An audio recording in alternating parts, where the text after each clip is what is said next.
Ese será el clímax de la ira de Dios sobre esta nación por haber desechado a su Mesías. En Lucas, el pasaje paralelo lo describe de esta manera. Recuerden la pregunta de los discípulos: ¿cuándo va a suceder esto? En Lucas 21 el Señor les dice: cuando veáis a Jerusalén rodeada de ejércitos, sabed entonces que su desolación está cerca. Es la misma palabra de Mateo 23:38, cuando dice: vuestra casa se os deja desierta. Ahora está diciendo: cuando veáis a Jerusalén rodeada de ejércitos, sabed que la destrucción está cerca. Por eso los que estén en Judea huyan a los montes. ¿Saben que los historiadores se extrañan? Porque eso lo vamos a ver más ampliamente la semana que viene. Estoy aquí tratando de no meterme más allá, pero es difícil aguantar la tentación. ¿Saben que los historiadores se extrañan? Porque muchos judíos, casi la población entera, fue arrasada por Tito, por los romanos en el año 70, pero muy pocos cristianos murieron, muy pocos. ¿Saben por qué? Porque ellos tomaron en serio las palabras de Jesús. Y cuando ellos vieron el ejército de Vespasiano, comandado por Tito su hijo, ellos no le hicieron caso a los que decían: no se preocupen, que ya Cristo viene, ya la salvación está cerca, no se vayan de Jerusalén, nosotros vamos a resistir como hombres. Dijo: no, nuestro Señor nos dijo que huyamos a los montes. Y se salvaron la mayoría de los cristianos. Huyan a los montes, y los que estén en medio de la ciudad, aléjense, y los que estén en los campos, no entren en la ciudad, porque estos son días de venganza, para que se cumplan todas las cosas que están escritas. Ay de las que estén encintas y de las que estén criando en aquellos días, porque habrá una gran calamidad sobre la tierra e ira sobre este pueblo, y caerán a filo de espada y serán llevados cautivos a todas las naciones, y Jerusalén será hollada por los gentiles hasta que los tiempos de los gentiles se cumplan. Esa profecía se cumplió tan literalmente que hasta Sosúa llegaron los judíos.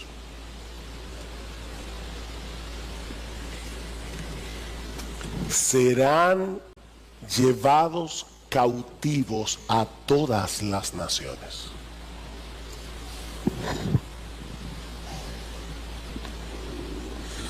Eso era tan difícil de imaginar para los discípulos,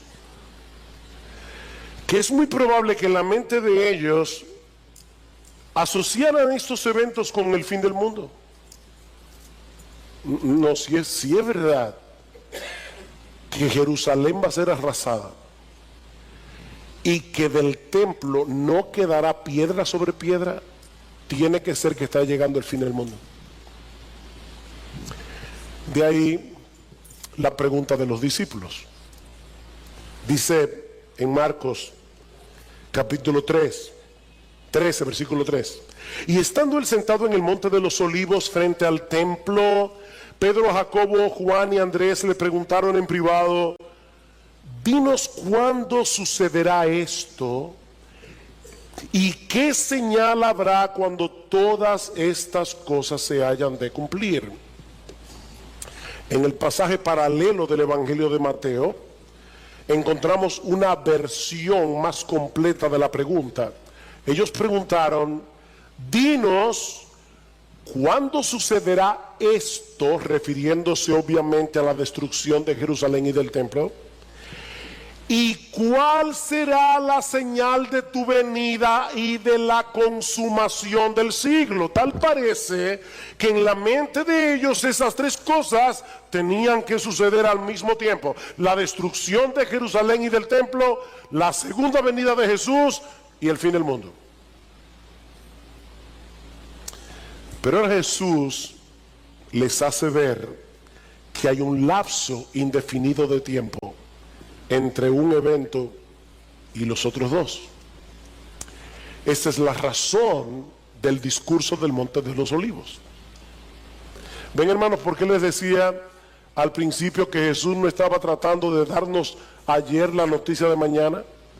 Ese no es el propósito. Estos hombres necesitaban instrucción. Y lo que Jesús les está diciendo es: no se dejen engañar, ni la segunda venida de Cristo, ni el fin del mundo van a suceder inmediatamente después de la destrucción de Jerusalén y del templo. Muchas cosas tienen que ocurrir antes de mi segunda venida. Ahora, increíble, Cristo no ha muerto todavía en la cruz, y Él está diciendo: yo voy a morir, voy a resucitar, voy a subir al cielo y vuelvo otra vez.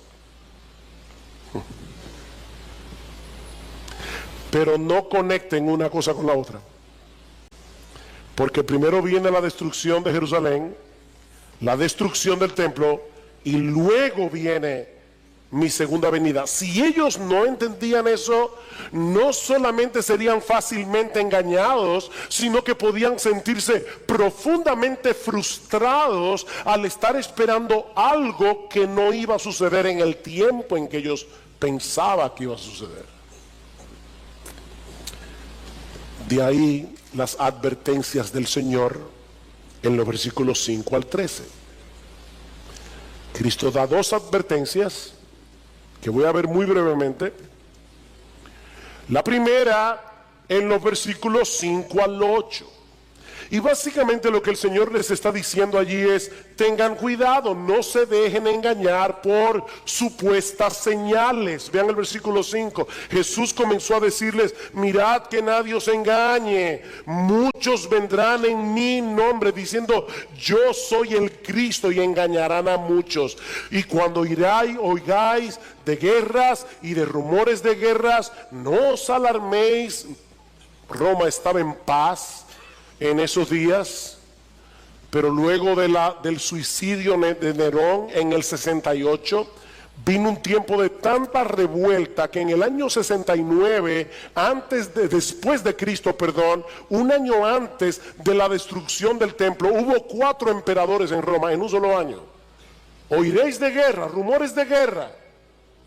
No os alarméis. Es necesario que todo esto suceda, pero todavía no es el fin. Porque se levantará nación contra nación y reino contra reino, y habrá terremotos y hambres en diversos lugares. Esto solo es el comienzo de dolores.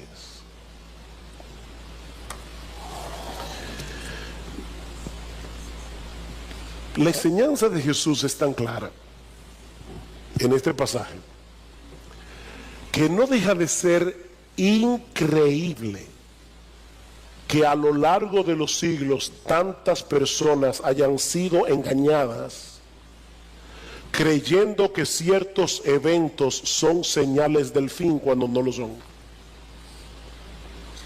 Yo no sé cuántas veces las personas pensaron: oye, esto es el fin.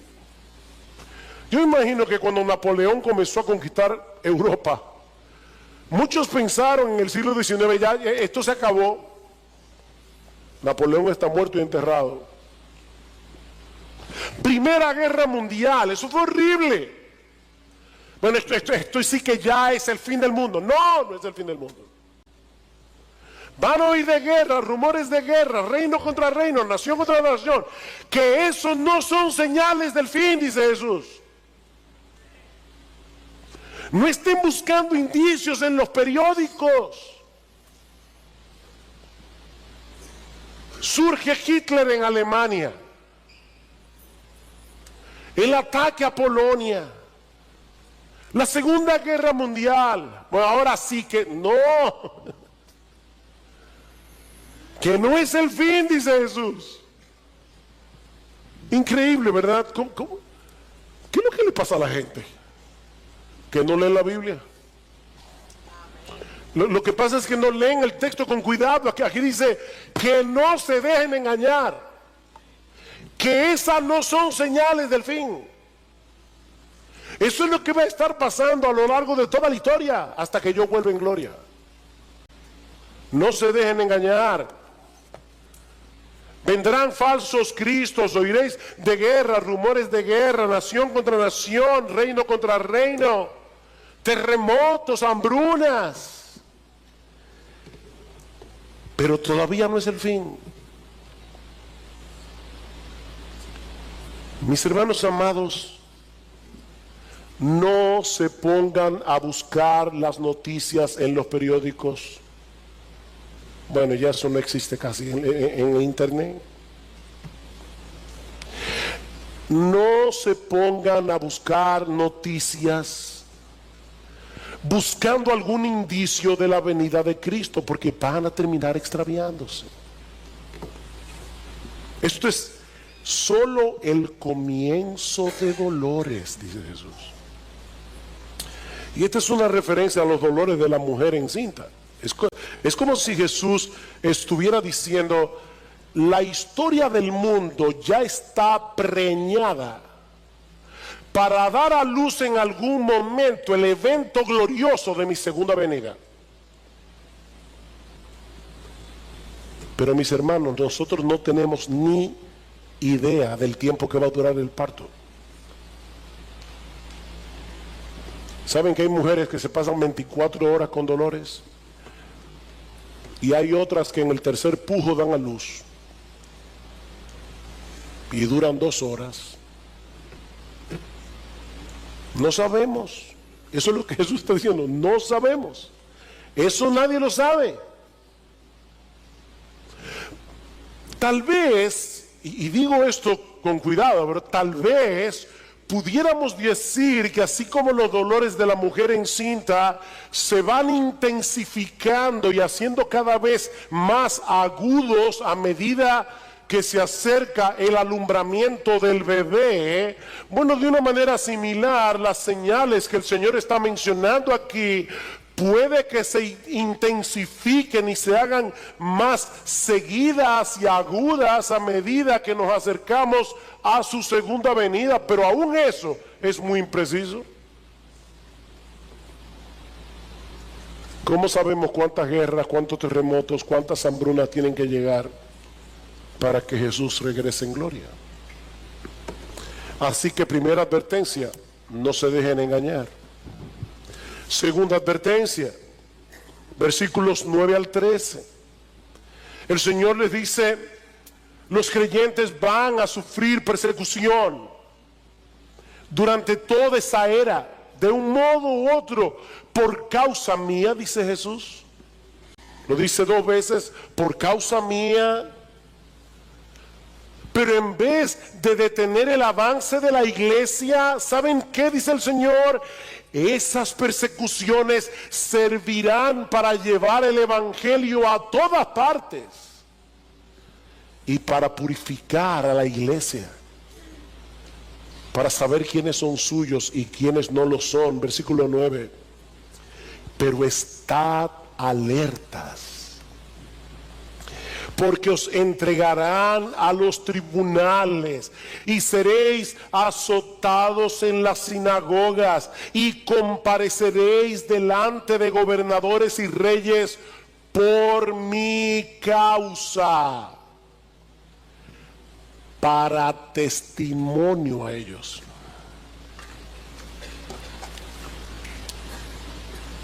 Voy a usar, dice el Señor, esas mismas persecuciones para que ustedes lleguen a lugares donde probablemente no habrían podido llegar de otra forma. Y en esos lugares, delante de reyes, delante de gobernadores, ustedes van a dar testimonio de mí. Van a dar testimonio de mí. Versículo 10. Pero primero el evangelio debe ser predicado a todas las naciones. Es como si el Señor estuviera diciendo: no se preocupen por las persecuciones, la iglesia nunca será exterminada. Hay momentos, ¿verdad?, en que parece que el mal, el humanismo secular se va a tragar a la iglesia. Jesús dice: no importa cuánta persecución haya, la iglesia va a durar hasta que yo vuelva. Porque este evangelio será predicado a todas las naciones. Este es un indicativo claro, mis hermanos, de que la segunda venida no podía suceder inmediatamente después de la destrucción del templo. Y no tengo una palabrita importante. Primero, el evangelio debe ser predicado. ¿Vieron eso? Es un deber. Primero el evangelio debe ser predicado. Mis hermanos, para nosotros no es una opción predicar el evangelio. Nosotros estamos aquí en este mundo para predicar el evangelio. Y dice Cristo, y ese evangelio va a llegar a todas las naciones. Y el evangelio de Mateo añade, y entonces vendrá el fin. Entonces vendrá el fin. ¿Recuerdan la promesa dada a Abraham? En ti serán benditas todas las familias de la tierra. Jesús es ese hijo de Abraham, en quien han sido benditas con la salvación todas las familias de la tierra. Este evangelio va a llegar a todas las familias de la tierra. Pero mis hermanos, una vez más, nosotros no podemos saber cuándo la iglesia habrá completado esta comisión, para poder decir, ya faltan 15 minutos para que llegue el Señor. No lo sabemos. Versículo 11.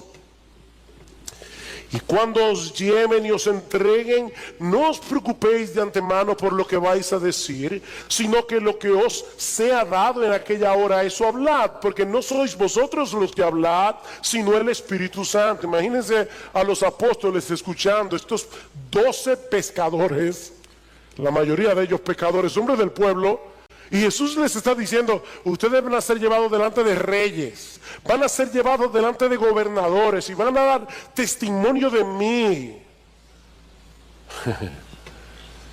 Probablemente estaban temblando y ahora Cristo les dice, no tengan temor, no tengan temor.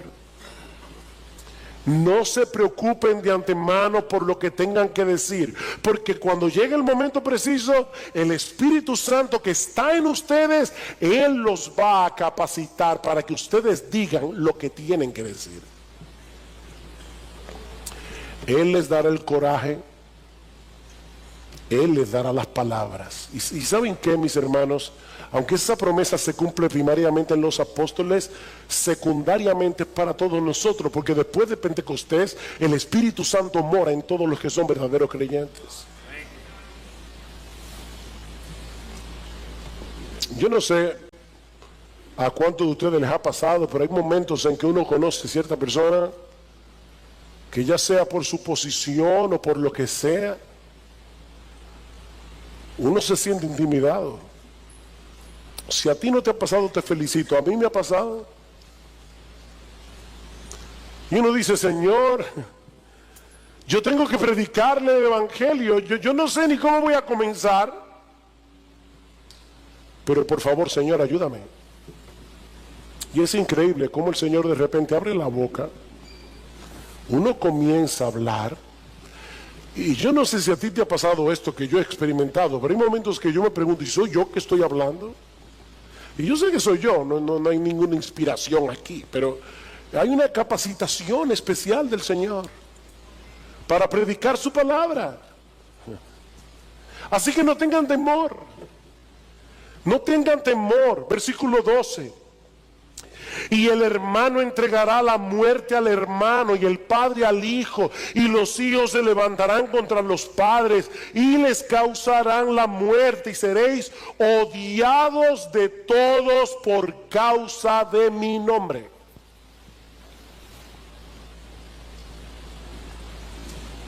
No es fácil experimentar persecución de parte del gobierno.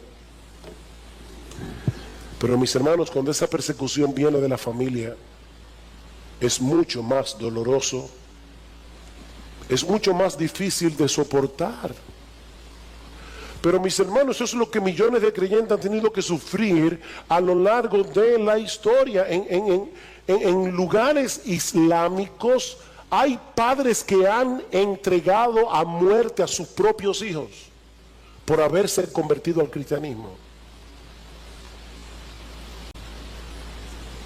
Yo conocí a un joven médico de Arabia Saudita y él nos contaba su historia. ¡Wow!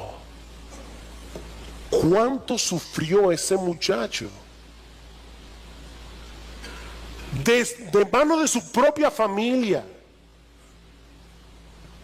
por haberse convertido al Señor.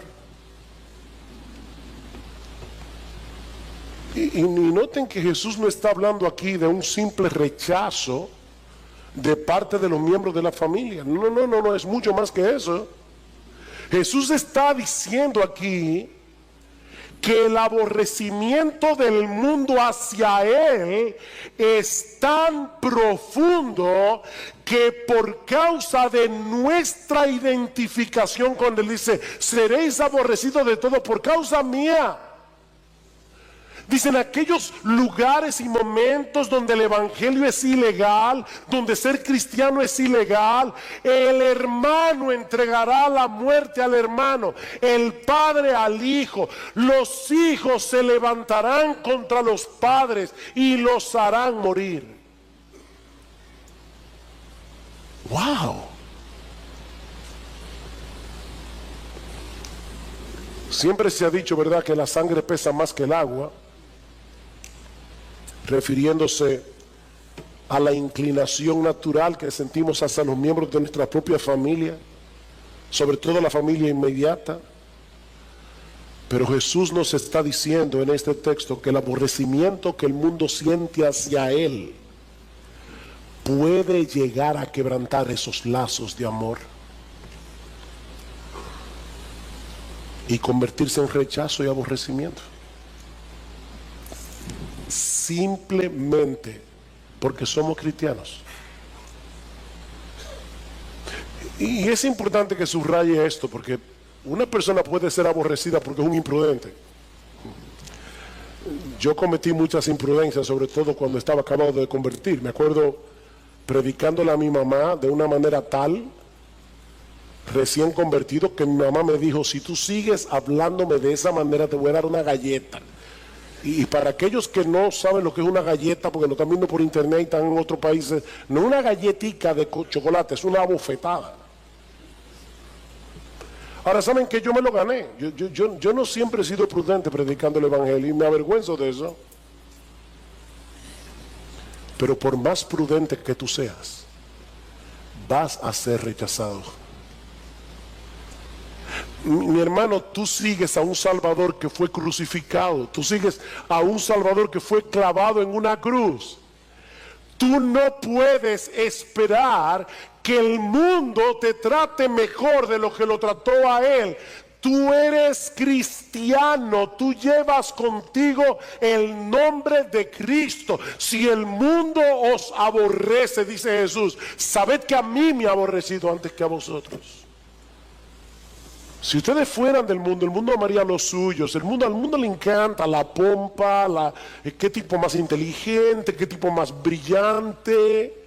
Dice, miren, si ustedes fueran del mundo, el mundo los amaría. Pero ustedes son míos. Y por eso el mundo los va a aborrecer. Seréis aborrecidos de todos por causa de mi nombre. Pero el que persevere hasta el fin, ese será salvo. El que persevere hasta el fin. Por eso decía al principio, las persecuciones purifican la iglesia. Porque sirven para separar a los verdaderos creyentes de lo que no lo son. Dice Cristo, el reino de los cielos se hace fuerte y solo los violentos lo arrebatan. El cristianismo no es para blandengues, no lo es. El cristianismo no es para gente cobarde. Cristo dice, van a tener que enfrentar persecución. De hecho, en la parábola del sembrador, en Lucas capítulo 8, versículo 13, Cristo mismo dice, hay personas que creen por algún tiempo, pero en el tiempo de la prueba se apartan, no lo aguantan. Ahora, la enseñanza de este texto no es que un verdadero creyente puede perder su salvación si no persevera hasta el fin. No, no, no. Lo que Jesús nos está enseñando aquí es que los verdaderos creyentes son aquellos que perseveran hasta el fin, aún en medio de las persecuciones. Esos son los que de verdad creyeron, aún en medio de las circunstancias difíciles de la vida. Queridos hermanos, ser cristiano nunca ha sido fácil y nunca lo será. Ser cristiano nunca ha sido fácil y nunca lo será. Cristo no era de estos predicadores populares que hay en el día de hoy. Ven a Cristo y todos tus problemas se van a solucionar. No, no, no, yo te estoy diciendo en esta mañana, ven a Cristo y probablemente vas a tener más problemas.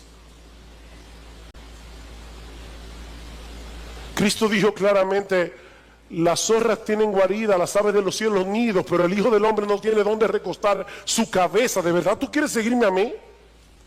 Calcula el precio. Pero ¿saben qué?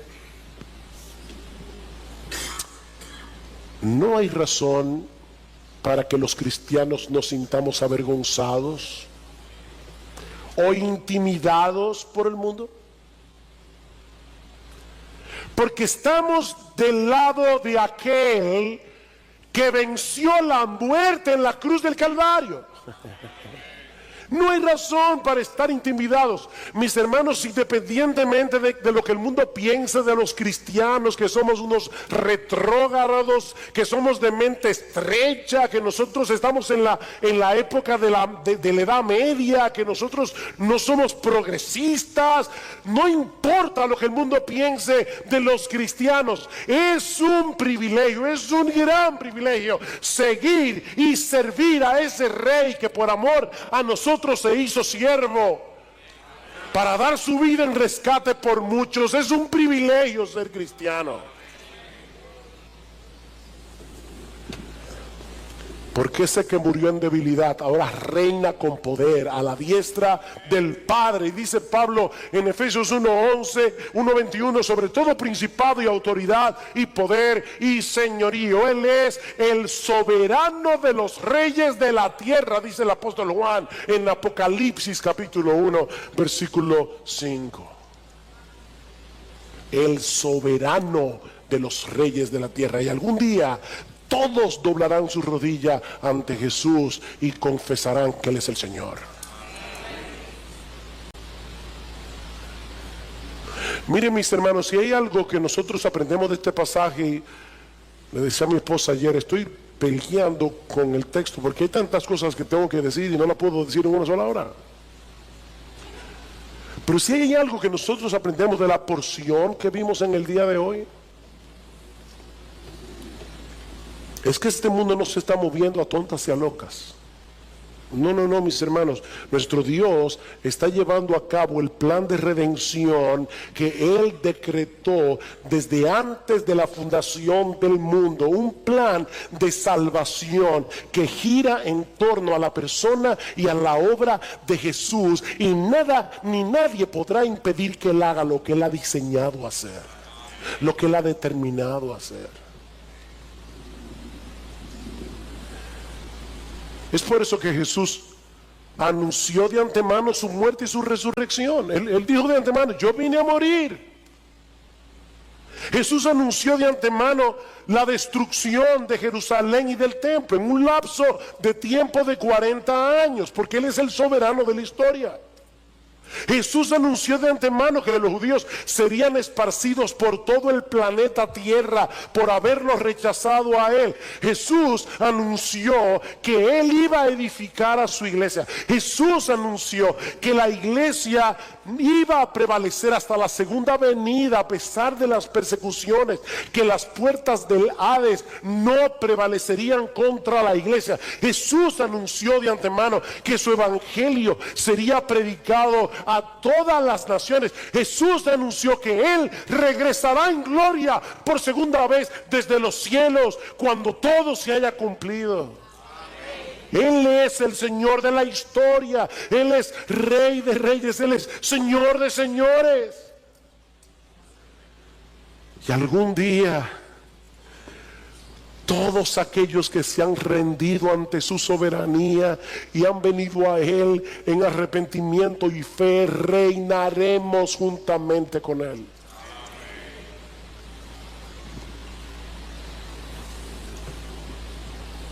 Mi amigo, ¿de qué lado estarás tú ese día? ¿De qué lado estarás tú ese día?